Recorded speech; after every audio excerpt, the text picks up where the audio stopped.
It was around 12 a.m. when me and my best friend had the ingenious idea to sneak out and explore the city at night. At the time, this felt like the best idea ever, but little did we know how badly this night would end. My best friend and I were 14 years old at the time. Before leaving the house, I quietly snuck into my mom's room to steal a $20 note. We both put our hoodies on and we simply walked out of the front door. We were so excited to see what life is like outside at night. For a while, we walked through the streets thinking of what fun things we could do. My friend suggested to explore our surroundings, and so we did. We followed the main road for a bit until we ended up at the train station. We started looking at the train schedule and noticed that one went into the main city. Impulsively, we decided to buy tickets and make the trip there. The cost of the ticket was around $2.50 each, but the only thing we overlooked is the fact that it was the last train for the night. We patiently waited for the train to arrive. As we were waiting, we noticed some strange-looking people, one woman and two men who kept on glancing at us.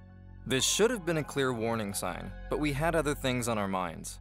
When the train arrived, we got in, and so did they. During the ride, all we could think about was how much fun we were going to have. How wrong we were. Once we got off the train, we observed how massive the train station was, although quite empty. We walked into the street laughing and then turned into a shady side street. The strange people from the train station then creepily walked up to us. The one furthest to the right said, "Hey, what are you two doing here so late at night?" Frightened, we both looked at each other and stayed quiet. I could feel something was off, and I was just frozen there, powerless. There was this awkward silence for about 5 seconds. Then the woman rapidly pulled a knife out of her pocket, raised it to our faces, and intimidatingly whispered, "Listen, this is how it is going to go. It's either your money or your life." Both me and my friend were extremely scared. Not knowing what to do, my friend spoke first. "Please, we don't have anything. We spent all of our money on the train tickets."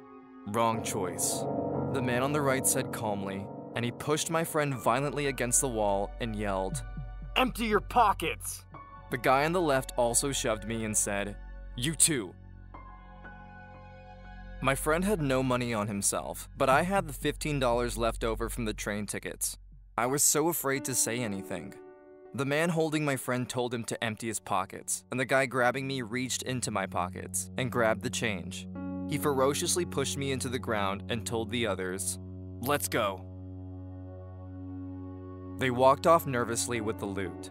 We were left cashless and I was heavily bruised from the fall. I felt like crying, but I was so shocked from these events. Since it was just around the corner, we ran back to the train station and noticed a security guard, to which we told the whole story. Unfortunately, he told us that there was no way to prove this ever happened, since there are only cameras at the train station and on the trains. But he told us we could go to the police station to file a report, which was a long 30-minute walk from the station.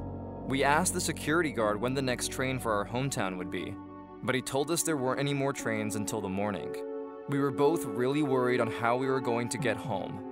Seeing how frightened and desperate we were, the guard told us we could go on the night bus and that he would write a note to give to the bus driver. We walked to the nearest bus stop and waited for the next bus to come. When the bus arrived, we explained our unfortunate situation to the driver and showed him the note.